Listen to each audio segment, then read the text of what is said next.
Olá a todos, bem-vindos a mais Cranking Podcast, hoje episódio muito especial, como podem ver pela imagem, para quem conhece, temos connosco Lael Wilcox, uma pessoa ligada ao ultraciclismo, a Lael venceu este ano, e vamos falar sobre isso, a Arizona 800, uma corrida muito importante, houve alguma polémica pelo meio, mas já lá vamos, portanto esta edição 2 do Cranking vai ser toda em inglês. Hi Lael, once more, thank you for your time here. Once that you are between trips, between Iceland, or you have been in Iceland, now you are in United States, and you go to Anchorage, and then you came to Europe again, I think, no? Yes, exactly. Yeah, pleasure to be here. Thanks for having me. Many thanks. So I'm gonna start for Arizona 800. I'm gonna speak. Cool. I'm gonna ask, what do you think about the people that made that kind of stupid rules? And that Oh my God, what a place to start. Yeah, I have a long history with the Arizona Trail. Actually, it was my first video project in 2015, and it started with the Arizona Trail. And I actually had to quit that attempt, but they still made a movie about it. And then I've been thinking about it ever since. So 7 years later, I finally get a chance to go after it again. And of course, I want to document it again.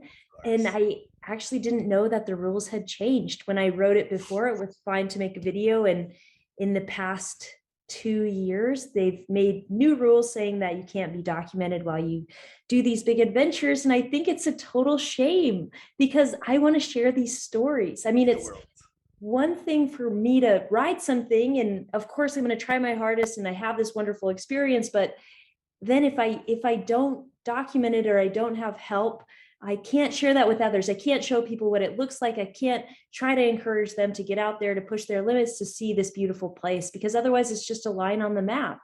Yeah. So I find it a little disheartening that there's some criticism, but I find that it's amazing that so many people came out to speak openly to support me, because this should not be controversial. I don't understand. I mean, I think there are so many ways that you could cheat. You could have people bring you food and water. You could have somebody fix your bike. You could, I mean, do so many different things that would be supportive, that would affect your ride. But having someone take your picture does not change your ride. I mean, they're just there to kind of capture what you're doing, and that's it. And that's ethically how I do it too. I try to stay as focused as I can. If anything, it might be a bit distracting. So I don't know. I think it's a little ridiculous, but I'm happy that I got to do the ride, happy that I got to finish, and happy that I got to share the story. So everything's good. Yeah, I have the same opinion. It's my opinion, but I think it doesn't make sense for me because it's only documenting. It's to help other people to see what kind of things that we have in this kind of sport, or in this way of make sport.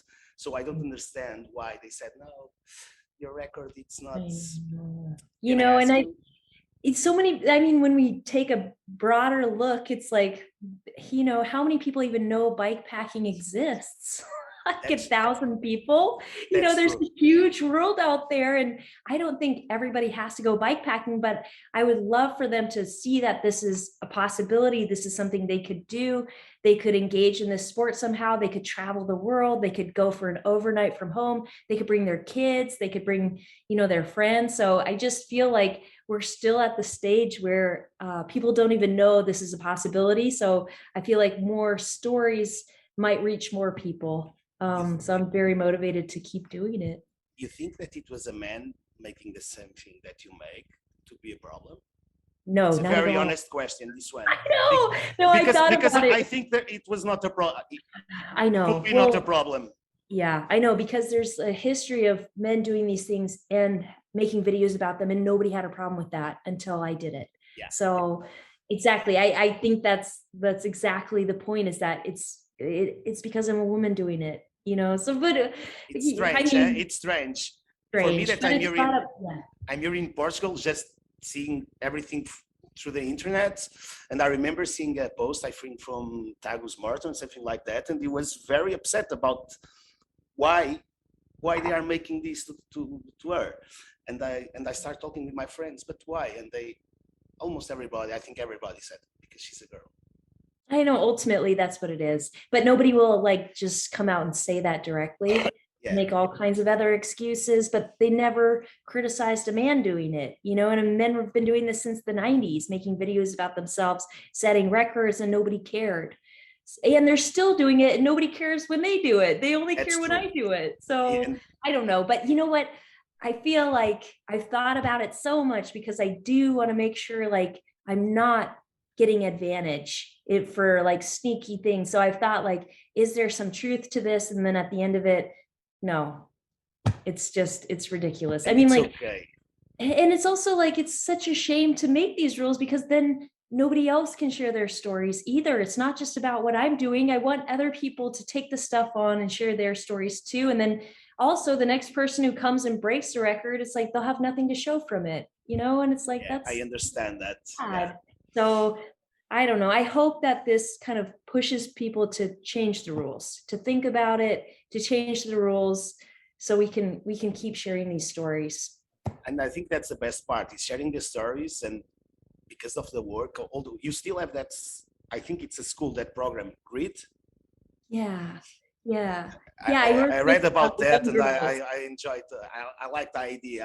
So you went to tell Yeah, us here so in I Portugal can more or talk a less bit what is. about grit. I started my first program in Alaska with a friend where I'm from, and it was for 12 and 13-year-old girls, girls that have really, they usually know how to ride a bike, but they've never ridden more than like 8K maybe. And then we ride with them for 6 weeks to build up to a 100K adventure weekend ride where they ride from their school out to some cabins that are like near a glacier. It's a huge challenge, but they carry their own stuff. And it's amazing to see them improve on the bike, gain confidence. And then after that, by going through the program, they earn the bike so they can ride them wherever they want and they can come back in future years as student mentors.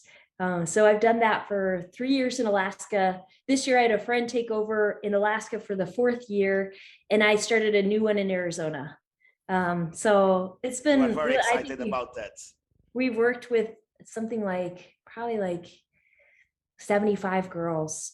Yeah, and Cool. they're not necessarily like athletic. It's not about competition. It's just about spending time outside, riding, taking on challenges, you know, finding out what you can do and what it's like to travel by bike, the adventure of it. And it's so cool because that age, you know, it's like that age you really want to do something hard, and you're kind of making that change from being with your parents all the time. You want this freedom. So it's the Yeah, perfect age for them to do this and to like learn about themselves. So I really love that. it was hard to start the project, or you the people, your sponsors, the government, the local government, yeah, in Anchorage. I don't know if they gave you some help or not. Yeah, I mean, it was really just started from this idea. And then I was like, well, what do we need to actually do it? So I asked Specialized to provide bikes, which they have. And I got in touch with the principals at the schools to see if they'd be interested in this happening at their school, and then ask if they had women teachers or counselors that wanted to nominate students and see if we could store the bikes at school. And so it was like just getting the little pieces together and then finding volunteers, local volunteers to help. Because it's like, especially in Tucson, I had one adult for every student. So then the students would have like this adult to kind of help them along and be responsible for them, and they form a relationship. So it takes a lot of people, but it's not too expensive because it's really, you need bikes, and you know, you need to pay, like I had to pay for camping, but and Okay. I got some food donated, and all the volunteers aren't getting paid. So it's pretty simple, but it just takes time and people. But it's also only for 6 weeks. So most people can do something for 6 weeks and then it's over. But it's It's a so great cool to see project. them kind of, they start and they're so shy and they're so timid. And then by the end, they're riding trails and they're so confident and they're so open. So I love that change. It's been really, really cool to see. You start that in Alaska. I never been Mhm. there. I think that it's a little bit hard to living in Alaska, especially in Anchorage. I don't know. I only see on the television and I always said, "Oh, I want to go to Alaska just to see if it's true." The people, the You way the have to people live go. there. It's beautiful. But yeah, it's always, I always start at the latest I can in the school year. So it starts in April, but there's always still snow. So the girls are pushing their bikes through snow, usually for the first 2 weeks. But I mean, that's just how it is. It's like we want to be out there riding, so they have to be a little bit tougher. And then it was the opposite in Arizona. It was, by the end, it was so hot that they're hiding under a bridge trying to get some shade. But I mean, it's good for things to be a little bit challenging. It's like that's when you kind of learn the most about yourself, and those are the things you remember. That's true. And in the bike world, or in the bike packing, or wherever you do on your bike, I think I always say this to the people: it's the freedom. You can be like fat like me, doesn't matter, or a skinny guy, but you can go by your own. You can do 20 Ks per day or 100 if you want, and Right, that's the best exactly. part. Yeah, and the girls can choose what pace they go, who they ride with, and all this Yeah, stuff. And we always stop to have snacks. And then, I mean, also camping out for the night. There's something about putting a sleeping bag on your bike and riding somewhere and then sleeping under the stars. It's like there's nothing like that. None of them had ever had that experience before. I mean, so many adults have never done that. So that's true.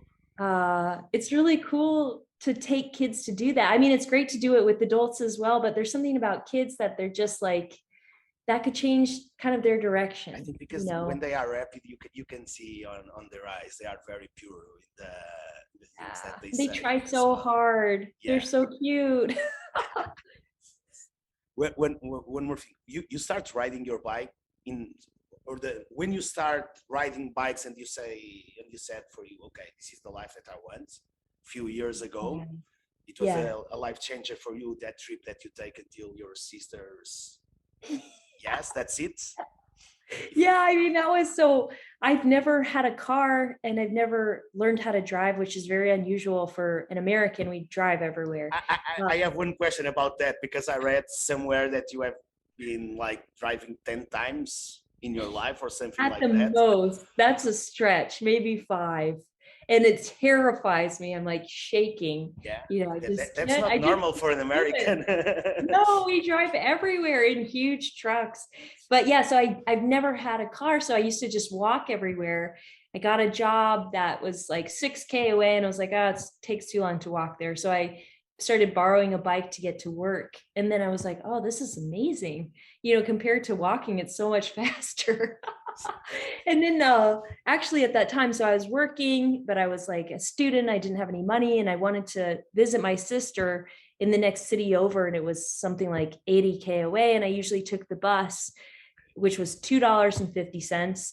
But I didn't even have $2.50. I was like, I don't have any money. I can't take the bus. But I was like, what if I rode my bike there? So that's what I did. I printed out directions, like a big stack of directions, because I didn't have a smartphone. The old school way, yeah. Yeah, exactly. And so it's like turn by turn riding to the next city. And I think that's when I had the idea. I was like, oh, if I could ride to the next city, I could ride across the US. And I'd never heard of anybody doing that. I'd never seen it before. And so then that was like my big dream. So a couple months later, that's what I did. I rode down the East Coast. And I thought at the time, I'll just do this one trip, and then I'll go back to medical school and I'll become a doctor. And then I never stopped riding my bike. I was just like, I rode down the East. I got a job at a restaurant to save money. And then I started riding across the South. And this was in 2008. And I've just kept at it since. I mean, for a long time, it was riding and then working in restaurants to save money to ride again. And for 7 years, it was like that. The trips got a little more adventurous, going to Europe and South Africa and the Middle East, and finding like more interesting places to ride. It was really just the way to see the world. And then while I was traveling like this, I ended up entering a race, something I never thought I'd do. And then found out it was something I was actually really good at. So I was like, wow, I didn't know I could, just keep doing. and I actually loved it. That's a strange way to start on the racing, on the I know. And I mean, you're talking about like women participating, it's like every race I'd show up at, I was like the only woman. I'm on this like pretty crummy bike, I'm wearing running shoes. It looked like a joke. They're like, what is she doing here? Is she serious? You feel difference when you start? No, because the person that you are right now, because I imagine that you arrived to a place and the people said, okay, there's Lael, so give her some respect. But if you see difference, how the people or how the men in this case look for your fellow cyclists. I wish there was more of a change. I am seeing more women participating, but it's, especially for racing, it's growing. It's like a slow increase, very slow. But for touring or for rallies, many more women are entering. But for racing, it's still like, if you get 20% women, that's huge. Usually it's like 5 to 10%, maybe. 20%, it's a very good, unfortunately, it's a very good number, yes.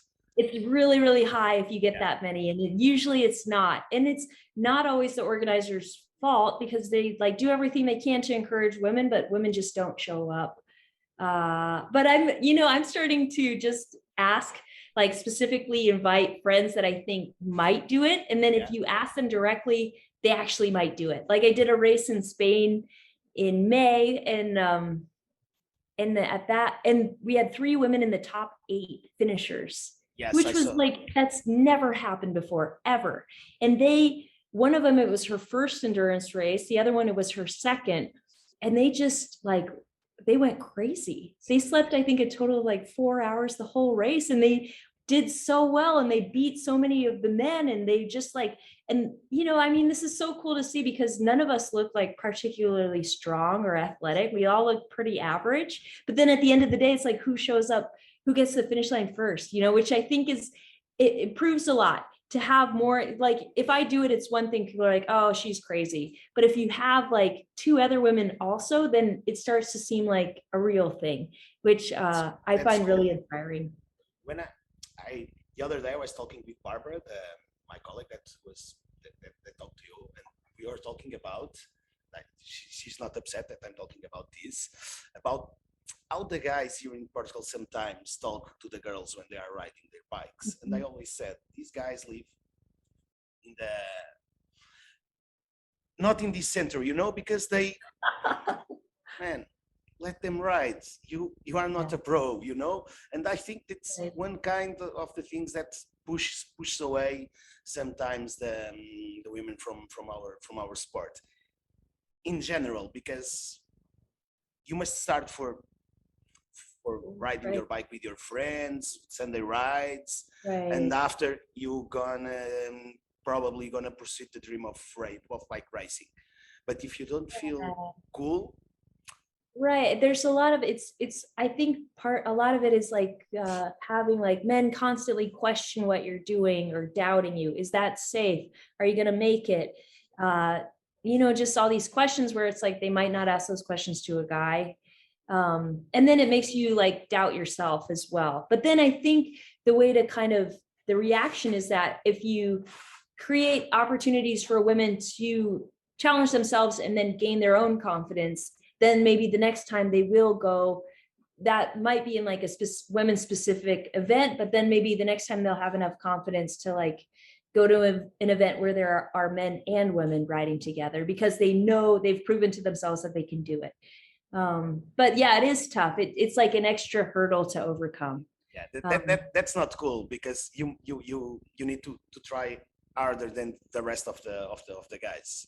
Right. Yeah. And then there are always, bikepacking is complicated. It's like, there's so many things you could be afraid of, it's like sleeping outside, or are you a good enough mechanic, or can you navigate? Do you have the equipment you need? Do you have the right bike? All these things are like you sit at home and you're like, I don't know. But then I think the thing is, once you actually get out there, it's like you realize, oh, none of this stuff is that big of a deal. Nobody's to me a lot, the mechanic. Yeah. But you just have to get started, and then you're like, I'll figure it out as I go. It's okay. My last 2 trips, I don't have finished it because of problems in my mechanical problems. And I am always saying that I need to improve my mechanic skills. So yeah, but at least you're right. You Yeah. know, I mean, and then crazy stuff can happen. Stuff that you don't expect to break can break, and it's not the end of the world because it's also like you can see it. Everything you got to ride up to that point is the success. And You know. you see that difference in Europe here when you've been riding in Spain or in US, for example, like you have raced Unbound, and now you have race in Africa, no, last month. Kenya, yeah. Yeah, Yeah, yeah. I mean, those are actually both great examples of races that are really trying to encourage women to participate. Both Unbound and Migration Gravel did a really good job getting a strong women's field, but you do have to like make it very obvious, like saying we want more women to ride and inviting more women to ride for that to actually happen. But both of those races have been really good about that. you felt difference. The people, I don't know. I want to try Unbound next year. I will try to catch a slot for me and see if I can try and go there. Yeah. But I see the gravel scene, for example, or the bike scene, that kind of bike scene in US, very different than here. I don't know, because I saw so many ex-pros living a second life, if we tell like Yeah. that. Well, it's become highly competitive. I mean, it's wild. It's like top level racing. Unbound, and even all of these gravel races are getting to that point. But, the cool part is that there is this very competitive edge, but then it's also like everybody else is invited to be there too. It's like for so many people, it's just about finishing, or even just showing up in the first place. So I like that there's a wide range. It's like the guys in the front are doing whatever they can to win, and everybody else, it's like to the extent of locals from Emporia, Kansas are just like, I'm going to ride the 50-mile race, and that's like the biggest ride of their life, and everybody is cheered for and everybody's welcome. So I think that community, that's really they've proven that this could be a good place for a lot of people. And you feel there's no difference so in the treatment, because there are so many ex-pros, so people that used to live on the peloton. And what I see for by Instagram and the other things, it's the people go there, cheer the guys, everybody took pictures with them. Yeah. It's a nice environment, I think. Yeah, it's a good community event, and they have all these local volunteers checking everybody in, and everybody's super kind and welcoming. And I think, and I mean, it's not for money either. It's like you win, great. People cheer for you, but people will also cheer for you if you are the last finisher, So I think that there's something really nice about that. Like it's simply just to be out riding. I remember last year I spoke with Juliet Elliott. I think she was Yeah. and she said that the thing that she liked, it was ride the bike. She said, Yeah. sometimes I don't want to train. I just want to ride my bike and forget that I have to make my train because I might be riding my bike. Yeah. Yeah. She was at Migration Gravel. She's great.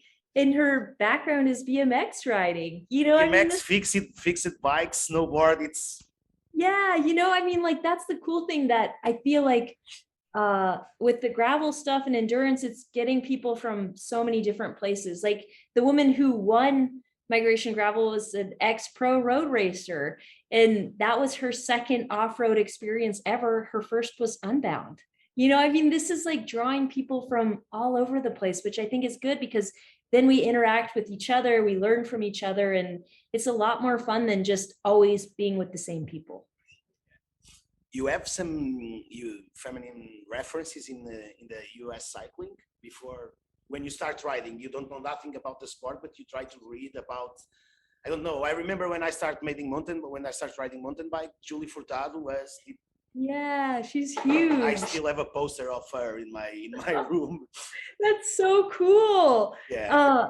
I came to it from such a weird place that I didn't know anything. And I didn't think of it as a sport. It was like transportation and travel. So, it's like I read some books by women who are like traveling the world by bike. There's this Irish woman named Dervla Murphy who wrote like at least a dozen books about going to all these different exotic places by bike. And that's what I would read, like her adventures, Yeah. but I didn't think about like being a mountain biker or being a racer. Definitely not. So I came to it from such a different place that I didn't really have any role models like that.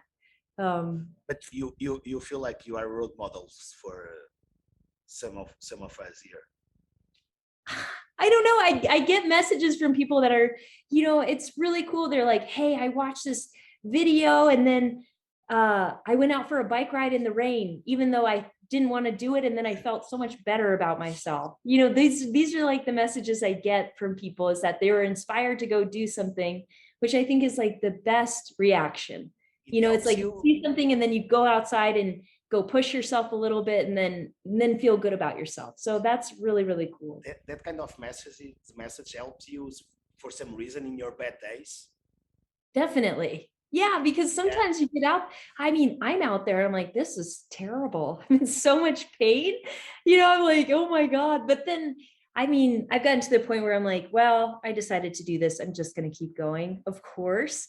But it is nice to like, I think the thing is like, I couldn't just only race in like, that's like my only thing. I have to do other things like running a grip program or women's rallies or women's adventure scholarships, because then it helps me to connect to other people and hear their stories. And that inspires me to keep trying my hardest, because sometimes you're like, who cares, how many days it takes you to do something? That's actually not that interesting, versus like somebody's story of like, being a mom, working full time, and then later in life, finding out this is something they could do. Or it's like another woman from like a rally. She was like, her background was downhill racing, and now she's like traveling by bike. And so when I hear like stories, different stories, that inspires me to keep going, and also gives me something to think about while I'm by myself for hundreds of hours. You feel support when you talk with your sponsors and tell them, I want to make a trip only for women to support, because we must talk about our presence in the sport. You feel that Yeah. they are with you in that kind. I mean, these women's rallies we started running, I started working with Komoot to put these on. And the first one was on the Torino Nice rally route last September. We did another one in Spain this April, and we'll go scout a new route in Slovenia in August. And that's all because I have the help of Komoot.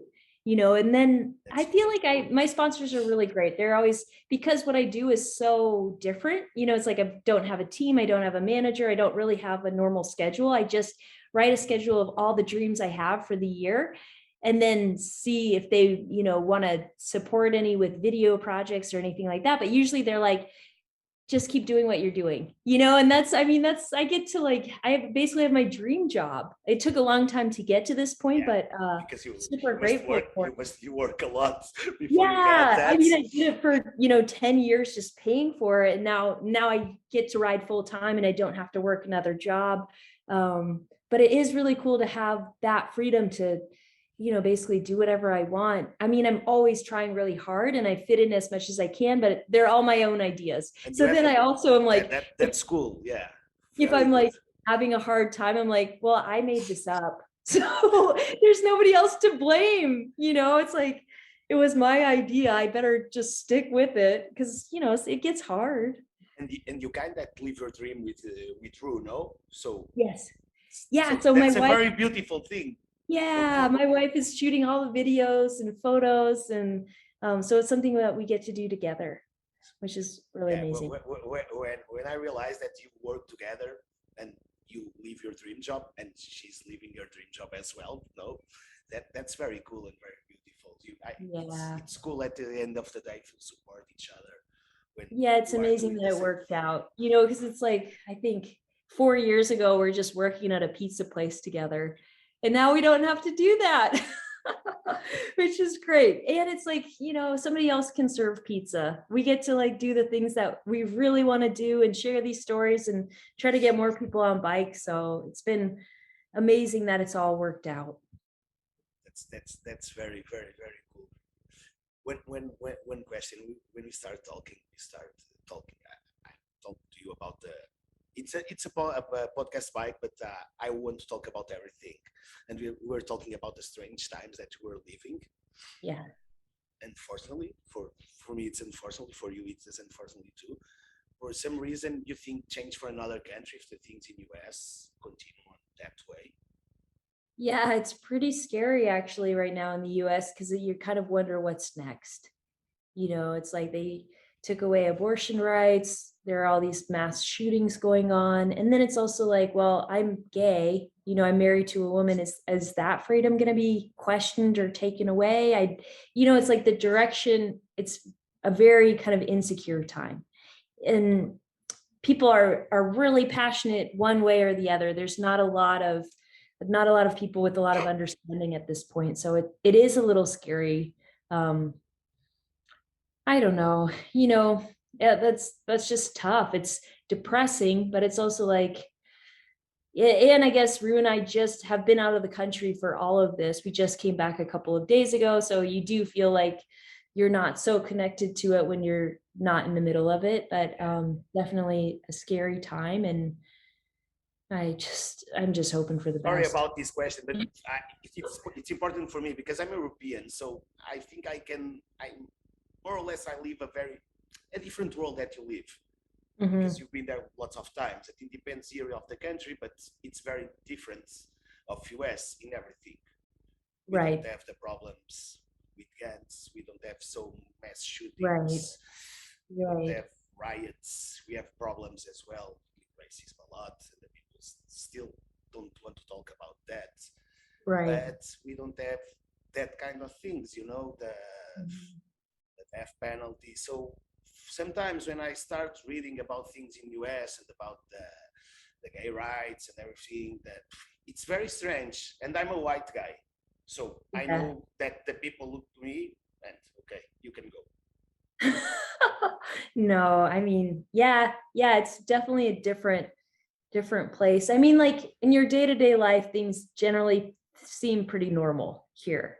But then when, you see what's actually happening in different places around the country, it's shocking and terrifying at the same time. And I mean, then, we're in Europe and it's like people seem to care more about each other there. You actually like, you don't work like 100 hours a week and you sit down for meals and you make time for your family. And, there are all these more or less, but yet it's different. We are not so, I don't know if it's the correct word, capitalism or so. Yeah, but it's like it's like that's what's expected.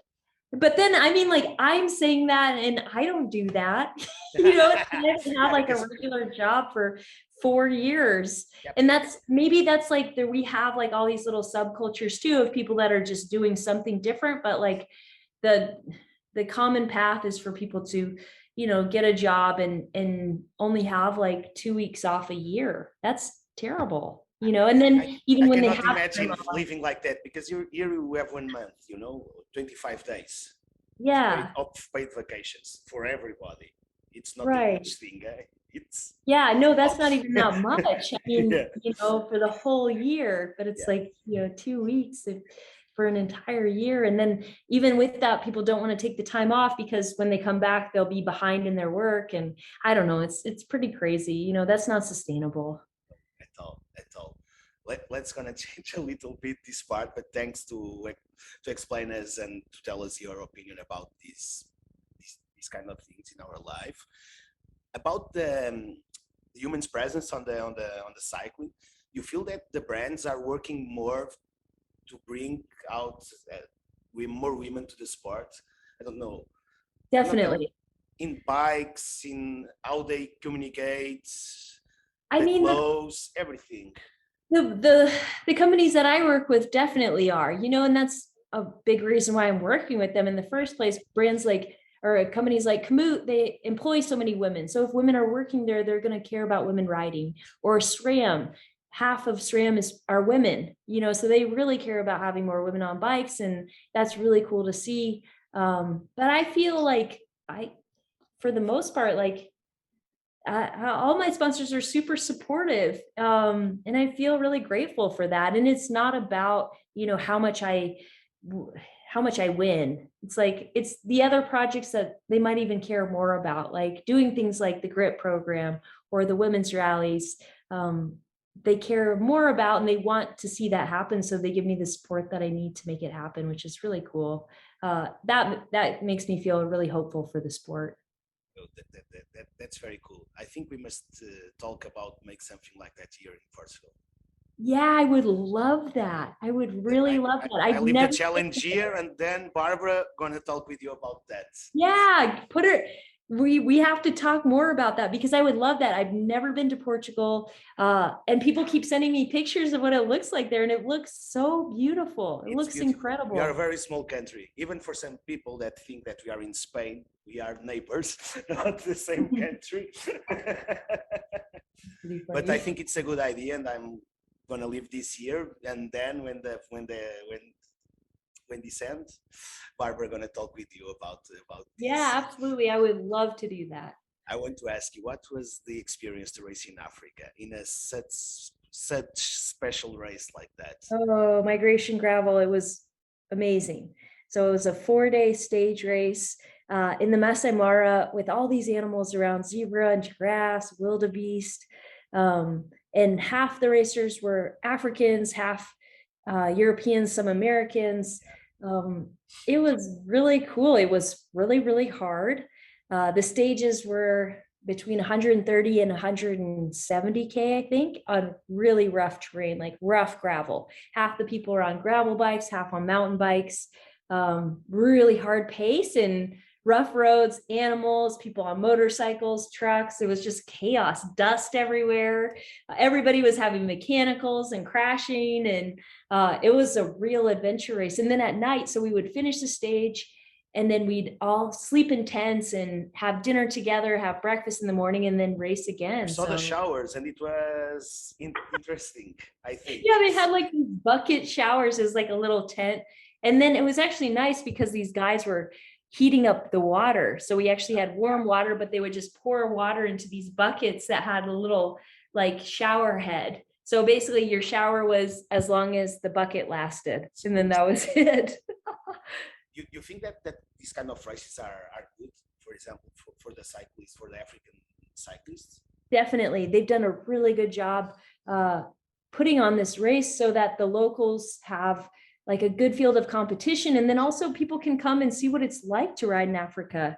You know, I think it's a great opportunity for people like me, but also for the locals because they have the advantage. They know the routes, they know that kind of riding. So for once, they have an advantage at these races, which is good because otherwise we always have an advantage in the US or Europe, you know, and then Africans coming to those races, it's expensive for them. And, you know, they don't know the routes. Maybe they don't know the language. It's always harder. So even the bikes could not be the same. I don't know because exactly. Yeah. So, I remember I I think think Cape Epic last year, Lachlan Martin and the other guy that I don't remember. Really sorry that you have to race there.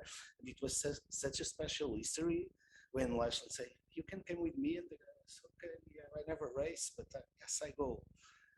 yeah. I Yeah. I love so mean, much that video because I think they created like a very sweet bond between each yeah, other.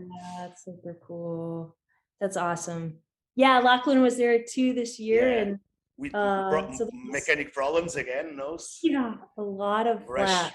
a very bad I year mean, for there him. were all sorts of, you know, Mateo is there as well, Yeah, and he broke his chain, I think, 3 times. All these people had like all these problems. I had zero mechanicals, no problems. there's a Portuguese and a Brazilian couple. Yes, Miguel and Juliana, one girl. Yeah, I Yeah, spent time with them. They were yeah. so awesome. I never met them. I speak with them through the Instagram and social media. So now I was remember. No, that couple They was were there. super cool. I had breakfast and dinner with them every day and rode with Miguel a bit. Yeah, it's That's really cool how it brings people together. You know, these races, we're all in Africa together. And I mean, you don't even have cell phone service. So basically you're just talking and that's it. we're not afraid of the animals. I don't know because I the had first them thing like, the first thing that I remember, if you told me, oh no, racing in Africa, lions, elephants, I don't know. right. Yeah, I had like gazelles just jump across the road right in front of me. I had wildebeest do the same. I was riding through herds of zebra. Um, it was amazing, but I mean, they're so cool to see. And then we did a drive the day after the race, and we saw a lion and cheetahs and elephants. And it's like, it's amazing to see these animals for yourself, like just looking at them, you'd never know what that was like until you do it. So that was amazing to see. You ever rode a gravel bike? Yes. Yeah, I rode a gravel bike, but I had a suspension fork. That's the So point that that I want to hear you about. Yeah. Because I'm going to tell you, I don't like it. Sorry. The suspension fork. Yes, no, because for me, gravel bikes could not, they are not able to be, it's not the same thing, right? The gravel bike with the suspension fork. But yeah, I understand. Everybody was jealous Yeah, because it I was can imagine. so rough. But then, like, the thing is, otherwise people were on mountain bikes, but then there were some fast sections. So ultimately you do want to be on a gravel bike, but you were doing a lot of this, like just shaking. So having suspension just made it so much better. So much better.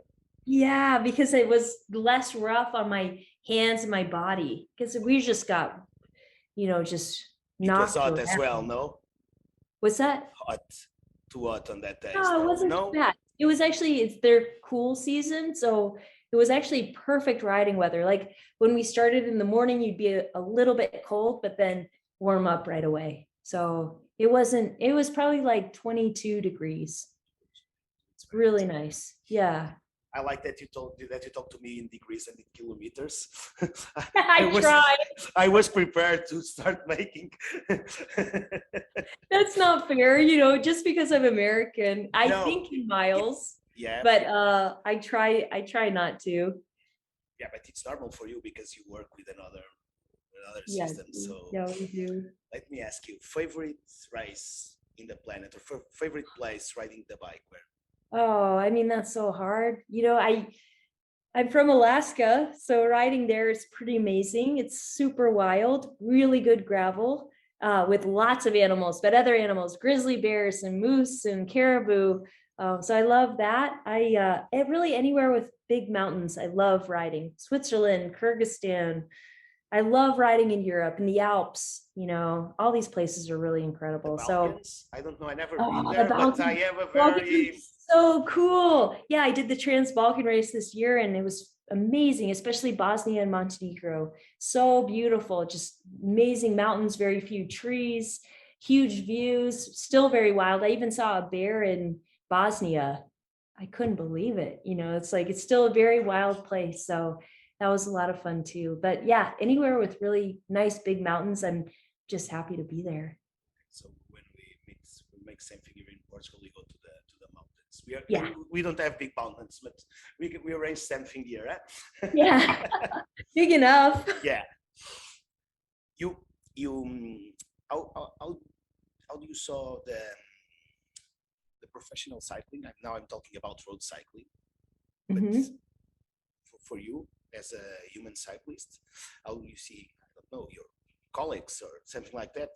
You see that they are paid well and they are recognized by the effort that they make, or not? Because I think it's hard, and I think the cycling world is changing a bit, where it used to really be focused on the road racers, like the Tour de France, the Pro Tour basically. And then everybody wanted to buy bikes like the pros rode. But now it's like, I think people are realizing, oh, that bike isn't really what works for me.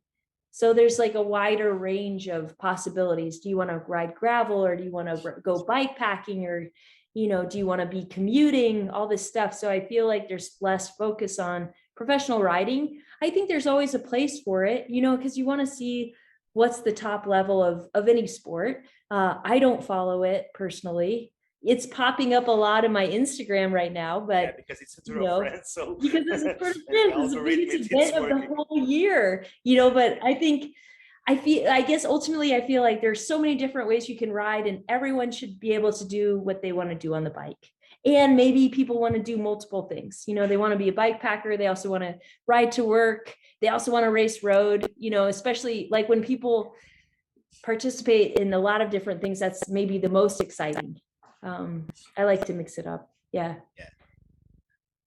That's the reason I started riding my gravel bike. Or when I started riding gravel, and I don't know, I don't think I was not thinking about gravel. I was thinking about having a bike that I could go to the roads and go to the dirt as well. So for me, it was like, Yeah, you want to go more places. So when people ask me, "Hey, Gustavo, please help me. I want to buy a bike." The first thing, what you want? Where do you What want kind to of? go? Yeah, right. And then we start about talking about all these things, and that's very Right, but that's what you should be talking about, not about the equipment. You should be talking about what you want to do with it. And then that's the first question. The second is, which is your budget? Just because yeah, we need a budget exactly. for everything. Yeah, exactly. Where do you want to go? How much money do you want to spend? And then, I mean, the great thing is like there are affordable options, everybody can get on a bike on some level, which is really cool. And that I don't think the experience changes that much. It's like you're pedaling, you're outside, you're moving, it's good. Yeah, and that's the good part of the bike. You can go with a $200 bike or 200 euro bike, or with a 500, and you can do the same thing that like the pro. So that's a very cool thing about it. Mhm. And you prefer just riding your bike or bike packing always? Oh, I like all of it. Uh, yeah, I like any time I spend on my bike. I'm just happy to be doing it basically. But riding new places is definitely more exciting. When I get to ride somewhere new that I haven't seen before, especially if I get to do it with Rue, that's the best. And this summer I got to do a lot of racing in new places, and that was so exciting because it was like motivating to keep going to see what was going to come next. So I don't think that'll ever get old, but I also just like love riding to the store, riding across town. It's like that feeling of being on your bike, moving through space, seeing things, and it gives you time to think. So I love all of it. You have a very restrictive plan of Do I have a training, strict plan? a training plan. No, not at No, all. no, I thought really.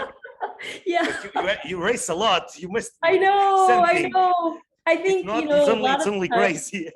like the racing is the training. At least this summer, it was like I would race and then I would do nothing for a week and then I would race again and then nothing for a week. And that was like the only way I could survive. That's cool. Even with the food, you don't have nobody to. No, I mean, I've started working with like a couple of nutrition sponsors, which helps because then I have like a protein recovery shake, more nutritious supplements, I guess. But otherwise, I mean, the main thing is I just have to eat a lot. And hopefully it's good food. In Europe, it's always good food. Actually, Kenya was fantastic food too. Sometimes in Alaska, there's no food, and that's really terrible. Yeah, but it's because of the environment and everybody. Exactly. Yeah, you are. Yeah, exactly. Like, and that's also some of the fun of these races are you have to figure out where can I get food, where can I get water, where can I sleep, what money do they use, what language do they speak? It's like you're learning about a place by just passing through it on the bike, and that never gets old. It's like you're thinking about the place you're riding through, why people are there, what they're doing. You get to meet them, so it's such a cool way to learn. You feel that pressure when you are riding ultra bike races, and you must think, now I must sleep because I'm very tired, or I must sleep because I don't know if I have another place where I can sleep. I try to be pretty strategic about it. But the thing is, people are not sleeping at all. More and more people are sleeping less and less, and I don't like that. I mean, I sleep like 4 hours a night, so it's not a ton, but it's enough. 4 hours, it's 4 hours. 4 hours is pretty good, but then other people zero. And then they catch me because they're not sleeping. They have 4 more hours to ride. And then I wake up and they're with me and I'm like, so I try to sleep sometime at night when it's dark is usually my plan, because you slow down in the dark often, you don't ride as fast. So if I sleep at that time, then even if it's early, then I can wake up in the middle of the night and continue on. And that's usually my plan. But yeah, it's getting to the point where People are the really not people don't sleep, sleeping. don't want to sleep because they just want to win. And then you Yeah, don't enjoy it. You're not like enjoying this beautiful place you're riding through because you're so tired. And I see it on their faces too. They look so bad. when you talk to someone that starts racing and you give me some tips, the first thing that the guys told you, they are telling to me, you must try to ride your bike without sleeping. I don't Uh, want to ride my no. bike and not be happy. I mean, it also depends how long the race will take. If it's finished in a day, definitely no sleep. 2 days, probably no sleep. But anything longer than that, I mean, I have to sleep. Otherwise, I feel terrible. And you don't ride as fast, you don't have as much fun. So I don't know. I'm sleeping because I want to enjoy it. When you won the Arizona weight entry, you enjoy it during the 8 days. It was so hard. Yes, I Oh think my God, it was it's 9 days. Sorry, 9 days. No, yeah. 9 days. Yeah, I was sleeping for 4 hours a night. And it was just so hard. I mean, but the thing is, it was also so beautiful. It was like Arizona when all the cactus are blooming. There were flowers everywhere. I saw every sunset and every sunrise. I saw so much beauty, but I mean, it was relentless. It's a really, really hard trail, very technical, nonstop challenges, super hot in the desert. And then I'd go, up to 3,000 meters and it was snow and freezing. So it was just constant Push your challenge. bike, so it was not only riding your bike but pushing your bike as well with all Yeah, the I gear. mean, I even brought 2 pairs of shoes. I had bike shoes and running shoes because I knew I would be pushing so much. So I would change my shoes and just walk for an hour. It's a very clever decision. Never Yeah, thought it of was, that. I mean, I've never seen anybody else do that. It's kind of wacky, but it actually No, really so worked. it It was is, yeah, good. it works because you have studied the route and you know that I'd ridden it before, so I knew I would be happier because your feet start to hurt so much from walking in bike shoes yeah. that you really slow down. So I knew if I put on these running shoes, I'll go a lot faster. It's worth taking the time to switch shoes and carry them and everything. But it was actually worked out really well. What, which is your favorite food during your bike rides? Mm. Probably ice cream. Ice cream? Because it's really high calorie. It always tastes good. Often I'll just let it melt and then I'll drink it. For me, it's Haribo. Really? Sweets, yes, and Coke. I only drink Oh, Coke when I'm Coke. riding my Yeah. bike. Coke never gets old. That's really good. Sometimes a beer during the summer, Yeah. or a couple. No more than that. And now, before we finish, which is the thing since you riding bikes, you start riding bikes, the thing that you see that have changed on the bikes and that helps you to increase your performance? I mean, a lot of the equipment has gotten a lot better. Electronic shifting, amazing. Hydraulic disc brakes, amazing. Larger volume tires, tubeless, all this stuff has just made everything so much better. It's like, I can't believe the bikes we get to ride now. They're so light, so capable, so good. It's like, and they just seem to keep getting better and better. So I'm super grateful all that stuff has happened. I was thinking about the GPS. I don't know why, but for me, it Oh was such yeah, a big actually, change that's in like my life when I start riding with that. Because of the fact totally. that you ride with that small computers Well, that and it's just also like it will make you go more adventurous places because you know that the route will go through. When I started touring, I would just go on like a big road because I was like, oh, I can ride this for 500K, never make a turn, I'll get there. But that's not as interesting as like taking a little route through the mountains or going somewhere else. So you're probably right. That's the biggest change, GPS. for me it is. Sometimes when you are riding your bike or during your bike trips, you felt that you were in danger, in a really No. dangerous situation. I mean, I had a grizzly bear come at me once. That was bad. But you're from Alaska, so it's Yeah, but I'm like, this could kill me. But then it didn't. I mean, I've had a few close calls, I think, in traffic. That's probably the biggest threat is getting hit by a car. But really nothing too bad. I've never felt in danger with people or camping. Every country, everyone's been kind and friendly. So I think really on the bike, you get to see the good side of the world. People are curious about what you're doing. They're kind. They always invite you in to eat something or sleep at their house. And you never get that in regular life. So it's such a gift. So the last question before we finish this ranking, and I hope that you are enjoying our talk here. But I don't know what you say to a girl, to a woman that wants to start riding her bike, and she's afraid because she only see men's riding bikes. Yeah, I mean, I'd probably ask her kind of the same as you. Where do you want to go? What do you want to do? What excites you about it?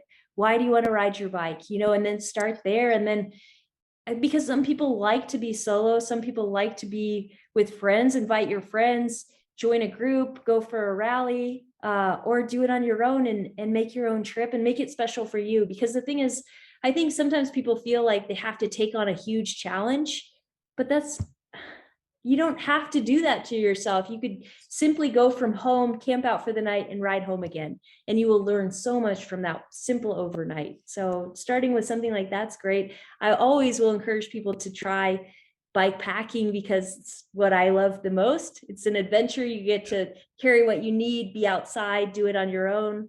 But really, making it personal, taking on a challenge that means something to you, I think that's where you have to start. So I think that's a very good tip to the girls that are listening to us here. And I have one more, sorry, because I saw that you have made some TED Talks or one, and you in the photo that I see the description, it's that you are afraid to talk in public. Yeah. Yeah, I mean, this was like, they asked me to do a TED Talk, and it was in Anchorage, Alaska, my hometown. And I was like, oh, I don't want to do it, but I should do this. I have to do this. So I practiced so much to do it. And it went great. It really went great. But yeah, that was when I started winning races. People always asked me to come give talks. And at first I was like, no way, I will never do it. But it's important. And it's not because of the business. It's important for us to listen to people like you.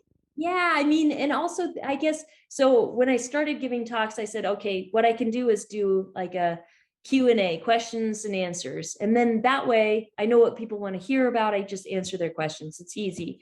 And that's how I started doing it. And then from there, it's like I gained more confidence, and now I'm okay speaking in front of people, even in a more formal setting. But it took years of practice, and that definitely stresses me out so much more than, getting to the start line of 4,000 kilometer race, which is crazy. It's just That's a very good point to start thinking about.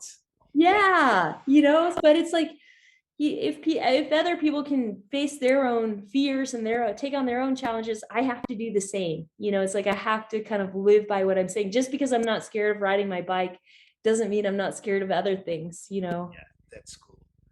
Well, I think that it's everybody for us here. Many thanks for being here and between your schedule. And I'll let you know when we put this on air and everything. And then we're gonna talk with Barbara about camping here in Portugal. Okay? I would love that. Great talking with you. Okay. Bye-bye. Bye-bye.